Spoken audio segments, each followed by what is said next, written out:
Fala galera, beleza? Tô aqui com um vídeo que eu inventei que se chama Na Física é Tudo 3, com bizus pra EAR de tudo que eu vejo na física, que são 3 princípios ou 3 fundamentos, 3 conceitos, 3 maneiras. É só uma brincadeira, né? Na prática nem tudo é 3, mas aqui eu vou tratar de algumas teorias que sempre caem na prova da EAR, então presta atenção. Primeiro que eu escolhi são as 3 leis de Newton, né? Eu vou seguir uma linha de raciocínio, separando aí de 3 em 3 coisas que eu vejo na física 1, física 2 e física 3. As 3 leis de Newton para dinâmica. Primeira lei, você tem que saber, anota: inércia, a tendência dos corpos em conservarem o seu estado de movimento. Quando que um corpo está em inércia? Quando ele está em repouso, né, parado, tende a permanecer parado, e quando ele se move em movimento retilíneo e uniforme, ou seja, com velocidade constante. Toma cuidado com a pegadinha da prova, porque um corpo que gira em movimento circular, ele não está em inércia, tá bom? Mesmo que a velocidade deles tenha o módulo constante, a velocidade tenha o valor constante, sempre 10 metros por segundo, mas girando, pensa, se gira tem que ter uma força para o centro da trajetória, que nós chamamos de resultante centrípeta. Então, quando o corpo gira, ele não está em inércia, tudo bem? Ele tem uma aceleração centrípeta. Ah, então quando que eu estou em inércia? Somente quando eu estou parado ou quando eu tenho um movimento retilíneo uniforme. Porque no movimento retilíneo uniforme você considera a direção da velocidade, o sentido da velocidade e o valor da velocidade vão se manter. Show? Então, repouso e movimento retilíneo uniforme são inércia. Questão da EAR, Cebolinha puxa o prato da mesa, assim, ó, o pano do prato. Ele puxa os panos e os pratos continuam na mesa. Porque inércia, os pratos estavam em repouso e tendem a permanecer em repouso. Segunda lei, princípio fundamental da dinâmica, é onde a gente tem lá que a força resultante é igual a m vezes a, não é isso? Força resultante é o somatório vetorial de F1 mais o vetor F2 mais o vetor F3 mais o vetor F4. Lá na força resultante é onde você vai pensar lá nas grandezas vetoriais, né? Mesma direção, mesmo sentido. Tu vai somar sentidos contrários, diminui 90 graus. O que tu faz? Pitágoras. Então, força resultante, ou seja, o resultado das forças que atuam num sistema, pode ser igual a m vezes a. Show? Terceira e última, ação e reação. Toda ação exige uma reação na mesma direção, de mesma intensidade, mas no sentido contrário. Então, quando eu estou nadando, eu empurro a água para trás, ao passo que a água me empurra para frente. Enquanto eu ando, eu empurro o chão para trás e o chão me empurra para frente. Tudo bem? Então é importante você saber que o cara que executa a ação tem que sofrer a reação. Então eu fiz uma força no quadro, quando eu faço uma força no quadro, o quadro reage e faz essa mesma força sobre mim. Show de bola? Próximo. Os 3 princípios de Kepler, as 3 leis de Kepler para a gravitação, né, para defender aí o heliocentrismo, que na verdade não era o Sol que estava, não era a Terra, né, que estava no centro do nosso sistema, mas sim o Sol, e os planetas orbitavam ao redor do Sol. Bom, as 3 leis de Kepler caiu na última prova, então fica ligado. Primeira lei é a lei das órbitas. Os planetas eles giram ao redor do Sol em órbitas elípticas. Então anota que as órbitas são elípticas e que o Sol ocupa um dos focos dessa elipse. Tá? Tem um momento que a Terra vai estar mais próxima do Sol, que é o momento que a gente chama de periélio, em que ela tem velocidade máxima. Presta atenção nisso, porque a AI explorou essa ideia, dizendo que a velocidade máxima era no afélio. É só tu associar periélio mais perto, maior velocidade, e afélio mais afastado, menor velocidade. Show? Segunda lei. O segmento imaginário que une a Terra ao Sol varre áreas iguais em tempos iguais. Como assim? Se tivesse uma cordinha que prendesse aí, né, a Terra ao Sol, enquanto a Terra vai de A para B, e depois ela vai de C para D. Se de A para B, né, eu tenho aí 2 meses aí de tempo, e de C para D também são 2 meses, então se os tempos são iguais, as áreas são iguais, beleza? Então, segunda lei é a lei das áreas. A1 sobre o tempo 1 seria igual a A2 sobre o tempo 2. Então, a proporção da área é diretamente proporcional ao tempo. Se eu levo o dobro do tempo de C para D, então a área 2 seria o dobro do tempo da área 1. Show? Terceira lei é a lei dos períodos, né? seria uma constante aí para qualquer planeta orbitando ao redor do Sol, ou para qualquer satélite orbitando ao redor da Terra. Eu teria que o período ao quadrado sobre o raio ao cubo seria um K, uma constante. Mas nós vamos usar isso para fazer uma comparação de um planeta para o outro. Aí isso também caiu na última prova. Então, o período ao quadrado, por exemplo, tem o planeta A girando ao redor do Sol, Mercúrio, e aqui o planeta B, Júpiter, que está bem mais distante, né, no raio B, um raio médio da órbita B. E aí ficaria assim, período ao quadrado sobre o raio ao cubo, né, do primeiro planeta seria igual ao período ao quadrado sobre o raio ao cubo do segundo planeta. Ah, mas se eu tivesse um terceiro, seria igual ao período ao quadrado sobre o raio ao cubo. Eu poderia fazer isso igual para qualquer um dos planetas que orbitassem ao redor do Sol. Show? Ou para qualquer satélite. Então, as três leis de Kepler. Primeira, lei das órbitas. Segunda, lei das áreas. E terceira, lei dos períodos. Anota isso. Bora pro próximo. 3 princípios ligados a Stevin na hidrostática, galera. Vou fazer uma aulinha depois só com os nomes, mas aqui eu tenho 3 fundamentos que estão ligados aos princípios, aos fundamentos de Stevin. Primeiro, pontos isóbaros. Pontos isóbaros são pontos numa mesma referência horizontal de um mesmo líquido em equilíbrio, nós vamos ter a mesma pressão. Então, se esse líquido está em equilíbrio hidrostático ali, paradinho, bonitinho, numa mesma referência horizontal, em todos os pontos esse líquido vai estar sujeito à mesma pressão, beleza? Então, tração a reta horizontal, pressão em A igual a pressão em B igual a pressão em C. Safo? Essa é a ideia de pontos isóbaros de Stevin. Segunda ideia, pressão hidrostática. Anota aí também chamados de pressão efetiva ou pressão manométrica. Stevin coloca que a ideia de um líquido em equilíbrio, a pressão dependeria diretamente da profundidade. Então, quanto mais para baixo, independente da grossura do recipiente, né? Como já caiu na EA, o cara botou um canudinho com uma coluna grandona, uma bacia grandona com um pouquinho de água, com uma coluninha de água. A maior pressão era aquela que tinha uma maior coluna, gente. Fica atento a essa pegadinha. Então, a pressão de um líquido, né? Aqui a diferença de pressão do ponto A para o ponto B vai depender diretamente da diferença de profundidade. Então, a variação de pressão em um líquido homogêneo em equilíbrio é a densidade do líquido, gravidade e a variação de coluna, né? A profundidade que você está. Então, essa pressão hidrostática é dGH, né? E essa H é a mudança, é o quão profundo, quão para baixo, o quão submerso você está nesse líquido. Show? É aqui que alguns professores dão um bizu de que lá naquelas questões clássicas, se for a água do mar, se for água do mar com densidade de 1 grama por centímetro cúbico, aqui é um bizu com uma condição, fica atento. Se a densidade é 1 grama por centímetro cúbico, que é a mesma coisa que 1000 quilogramas por metro cúbico, beleza? E a gravidade for 10.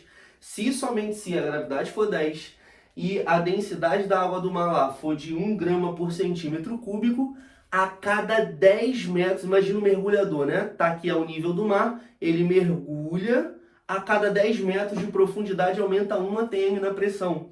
Então, se ele foi a 20, vai aumentar 2. Se ele foi a 30 metros, vai aumentar 3. Se ele foi a 140 metros, vai aumentar 14. É só tu pegar a altura e dividir por 10. Mas esse bizu só é válido quando você tem a densidade dessa daqui, porque eu já vi na EAR colocando uma densidade diferente, colocando a gravidade como 9,8, então fica atento a essas condições. A cada 10 metros de profundidade do líquido, eu teria aí um aumento de 1 atm equivalente na pressão em si. Show?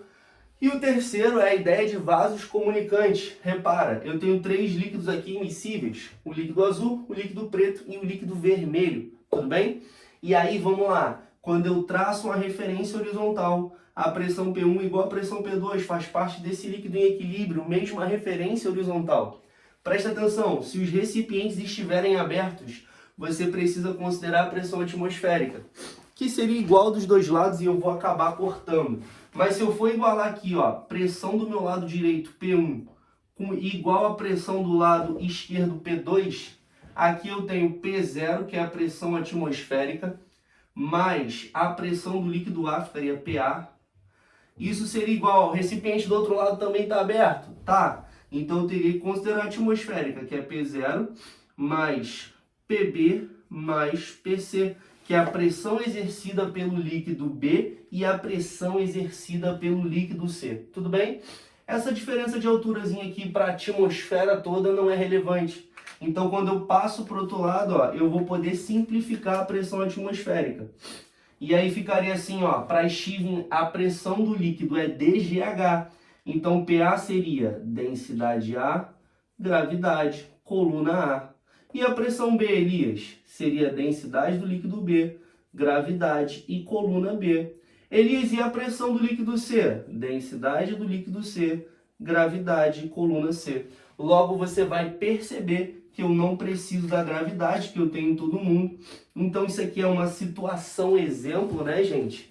Eu teria a seguinte condição, de que a densidade A vezes a coluna A seria igual a densidade B vezes a coluna B, mais a densidade C vezes a coluna C, tá bom? Isso aqui é uma situação exemplo. Então, presta atenção que esses três nomes estão vinculados a Steven, pontos isóbaros e pressão hidrostática e vasos comunicantes. Show de bola? Espero que você tenha entendido. Bora pro próximo. Fala, galera, peguei aqui 3 processos de transferência de calor. Vamos lá? Anota aí as 3 maneiras, já estou na física 2, as 3 formas de se transferir calor: condução, convecção e irradiação. Condução é transferência de calor de molécula por molécula. Então essa molécula vai ficando mais agitada, passa essa vibração, essa energia para a molécula adjacente e vai passando de molécula por molécula. Essa é a condução. Então peguei uma barra de ferro, que é um material condutor, acendo aqui a boca do fogão, isso aqui é a boca do fogão, beleza? E aí ela acesa vai esquentar essa parte, vai ficar em maior temperatura, e aí eu vou ter um fluxo de calor, uma propagação de calor dessa extremidade para essa, beleza? Segundo processo é a convecção. A convecção é aquela que a gente associa a ar-condicionado, ao congelador, a esquentar um líquido, não é isso? O que acontece? Convecção é para fluidos, gases e líquidos. Ar-condicionado na parte de cima, lança esse ar aqui mais denso na parte de cima, ele desce, obriga o de maior temperatura, menos denso, a subir e forma esse ciclo que a gente chama de corrente de convecção. A mesma coisa acontece para o líquido, tu começa a esquentar, bota a boca do fogão aqui embaixo. Essa parte aqui aumenta mais rapidamente a temperatura, sobe, né? Aumenta de temperatura, dilata, diminui densidade, fica menos denso, sobe, obriga o que está em cima a descer. Gente, toda vez que você tem a movimentação de um líquido ou a movimentação de um gás para transferência de calor, é convecção. Anota isso, beleza? Então, movimentação de massas por diferença de densidade, o que acontece na nossa atmosfera, né? Eu tenho aí a transferência de calor, que a gente chama de convecção. Show? Terceiro e último é o que acontece no espaço, acontece no vácuo também, né? É a irradiação, né? Aí a gente tem o conceito aí do micro-ondas, a gente tem o conceito aí da radiação solar, que traz energia em forma de calor pra gente, né? Tu fica ali exposto ao sol, rapidinho tu começa a suar, né? Esses raios solares que vêm do sol, eles chegam até você trazendo energia, não é isso? E ela rapidamente aumenta a tua temperatura, ou seja, eu estou falando de calor sensível. Rapidamente a gente entende que a irradiação é aquele processo que acontece quando alguém está irradiando. Anota, né? Enfim, na verdade é o processo que acontece por meio de ondas eletromagnéticas. Os clássicos aí, micro-ondas, né? E radiação solar. Show de bola? Próximo. 3 variáveis de estado, senhores. Quando a gente fala dos gases, 3 variáveis de estado para você conhecer um gás: pressão, volume e temperatura. Show? Então o gás tem 3 variáveis de estado: pressão em si, volume, que é o lugar no espaço que ele ocupa, e temperatura. Anota aí que para gases tem que ser sempre em Kelvin a temperatura. Show? Aí vamos lá. Quando a pressão se mantém constante, é uma transformação isobárica. Então, se na prova falar, isobárica, blá, blá, blá, blá, blá, blá, isobárica, tu já sabe que a pressão não muda.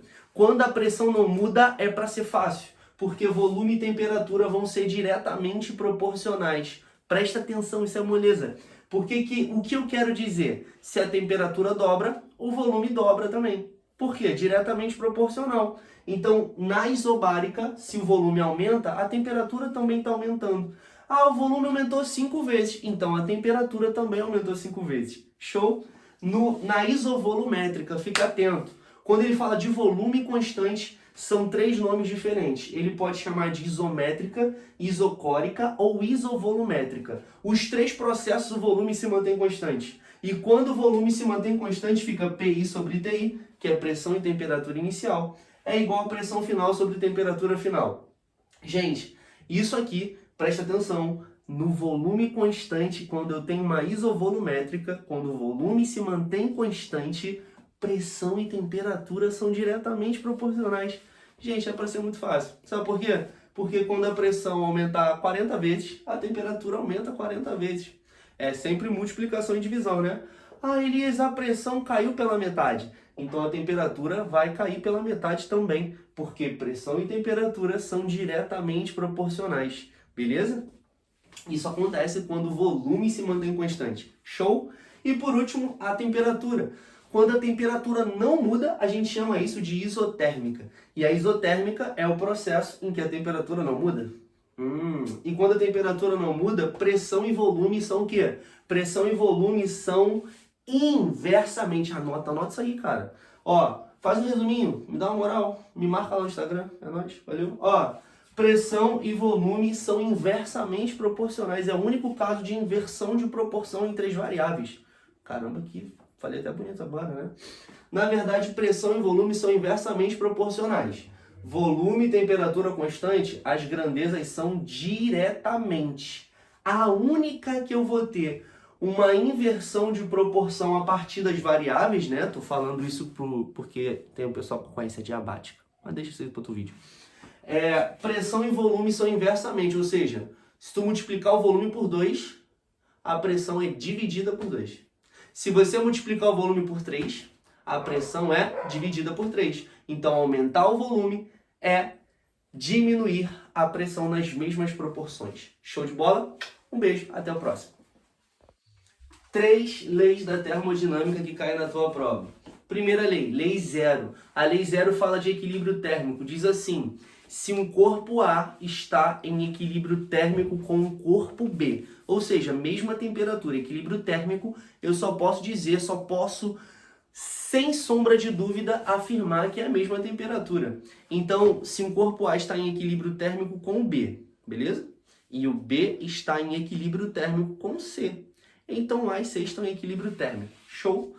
Esse cara tem temperatura desse, o outro tem temperatura desse, então todo mundo tem a mesma temperatura. Top! Então, a lei 0 fala de equilíbrio térmico. Primeira lei é onde entra as contas. Tem um videozinho no canal que fala, né, sobre as trocas de energia. A primeira lei fala de conservação de energia, que a variação da energia interna de um gás é igual ao calor menos o trabalho. Show? Dá uma olhadinha na aula de termodinâmica. Então, a variação da energia interna é igual ao calor, as trocas de calor, menos o trabalho realizado ou sofrido aí pelo sistema. Tranquilo? Essa é a primeira lei. A segunda lei fala de máquinas térmicas. Nas máquinas térmicas, na segunda lei, também vai acabar falando de trocas de energia, mas a gente tem que lembrar de 3 nomes. 3 nomes da segunda lei, tá bom? Clausius, Kelvin e Carnot. Anota, dá uma lembradinha, eu vou continuar o vídeo falando dos nomes. Cada nome aqui significa uma coisa. Clausius, o que ele fala? Anota,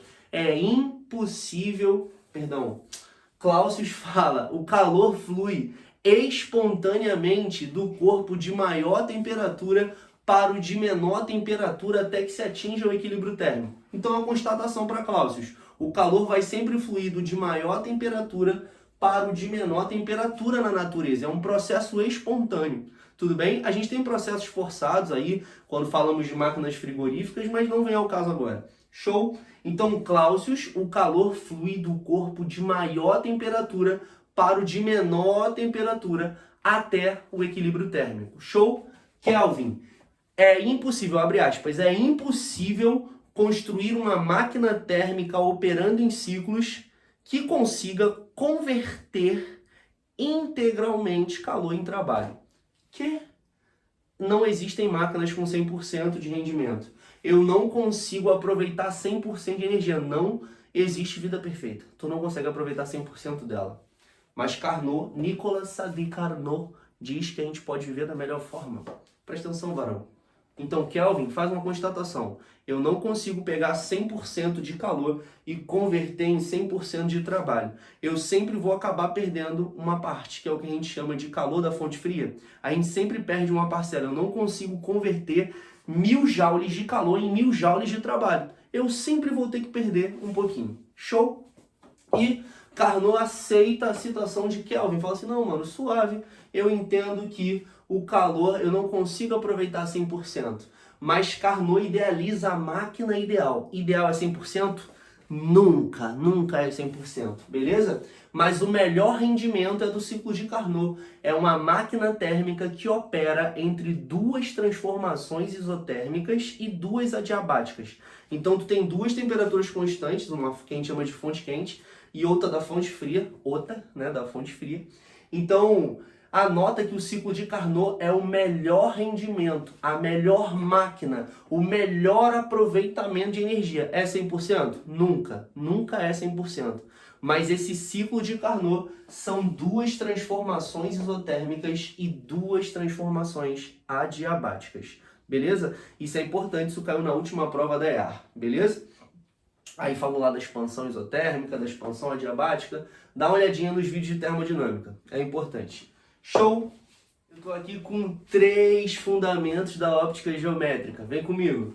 Primeiro, propagação retilínea. Em um meio homogêneo, os raios vão se propagar em linha reta, beleza? Aí tem questões da EA que usa esse princípio para fazer semelhança de triângulos, que fala da formação de sombra, né? Então, ó, o raio luminoso ele vai iluminar o objeto, né? Ele vai incidir no objeto e tal. E atrás do objeto é onde os raios não conseguem chegar, né? Porque o raio não vai contornar o meu crânio e iluminar atrás da minha cabeça, né? Não tem como. Então, pelo princípio da propagação retilínea, a gente pode explicar, por exemplo, a formação de sombra, né? Os raios se propagam em linha reta, eles incidem no objeto em si, que vai ser o corpo iluminado. Tipo eu. Estou sendo iluminado pelas lâmpadas que tem aqui nesse estúdio, vulgo meu quarto, né? E atrás de mim se forma a sombra, né? Que é a região onde os raios não conseguem chegar. Não confunda a sombra com o sombra. O sombra lá do Mortal Kombat. Show? Volta. Independência dos raios. Quando dois raios luminosos passam um pelo outro, eles seguem naturalmente o seu caminho de propagação, tá? Então um não vai interagir com o outro. Eles vão, né, seguir naturalmente, não vai interferir no sentido de propagação desse raio. Então os raios luminosos são independentes. E terceiro é a reversibilidade, que é a ideia de fazer contato visual. A EAR já explorou essa ideia falando que o motorista só executa a ultrapassagem após fazer contato visual. Como assim contato visual? Estou olhando pelo retrovisor, eu vejo o motoqueiro logo me vê. Se um raio sai do ponto A e vai até o ponto B, ele também vai do B até o A. É o raio reverso, né? Então, se ele sai de um cara, se você consegue olhar nos olhos de uma pessoa por meio de um vidro, essa pessoa também consegue olhar para você, beleza? Então, se vai de A até B, também vai de B até A. Show? Próximo. Fala, galera. Tô aqui com as 3 qualidades fisiológicas do som. Para você caracterizar, conhecer um som, você tem que saber essas 3 características que a já explorou de forma teórica. Altura, intensidade e timbre. O que é altura? Anota. A altura está vinculado com a frequência do som, beleza? Então a altura está vinculado com a frequência.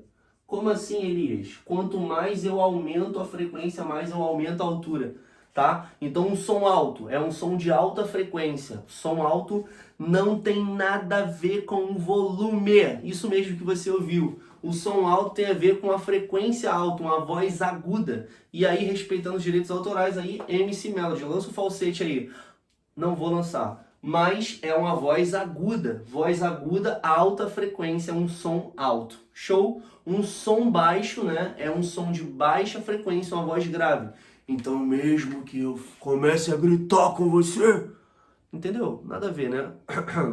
Se eu começar a gritar com você aqui, a minha voz continua sendo baixa. Mesmo que eu esteja gritando no último volume, a minha voz é baixa, porque a minha voz é uma voz grave, de baixa frequência. Então, a altura do som, nota musical, aguda e grave, tem a ver com a altura. Show de bola?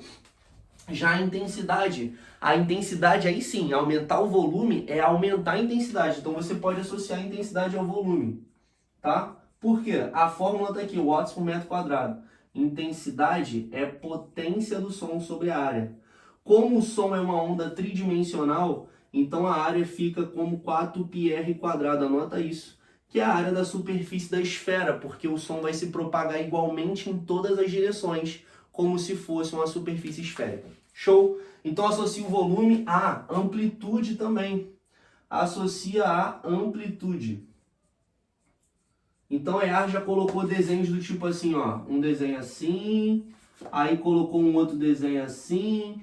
Qual tem a maior intensidade? Quanto maior a amplitude, mais intenso, mais energia tem esse cara. Show? Então a intensidade tem a ver com som forte e fraco. Beleza? Forte e fraco é o quê? De grande amplitude ou pequena amplitude. Volume alto ou volume baixo. Então a intensidade, a fórmula em si, a potência sobre área. E você vai associar a intensidade à amplitude dessa onda. Beleza? Próximo é o timbre, que é a forma de vibração dessa onda. O timbre, né, a EAR já explorou essa ideia, falando de mesmos instrumentos aí, né, instrumentos de corda ou instrumentos de sopro, que tem a mesma intensidade, né, tocando a mesma música no mesmo volume, ou seja, a mesma intensidade, no ar com a mesma velocidade, mesmo comprimento de onda, mesma frequência. Se tudo fosse igual, ainda assim nós perceberíamos uma diferença entre os instrumentos, porque as formas de vibração são diferentes. Então os timbres são diferentes, ok? Então, ó, a EAR já explora a ideia de uma voz fina e uma voz grossa, uma voz aguda ou grave. O que ele está falando? Está falando de altura, está falando de frequência, tudo bem? Aí eu posso aumentar a intensidade, aumentar a amplitude, né? Aumentar o volume. Ou, se a gente tiver as mesmas características, né? Mesma intensidade, mesmo volume, todas as propriedades são iguais, mas ainda assim a gente percebe uma leve diferença. É porque a forma de vibração. Então anota que o timbre é a forma de vibração dessa onda sonora. Show? Anota isso. Valeu, galera!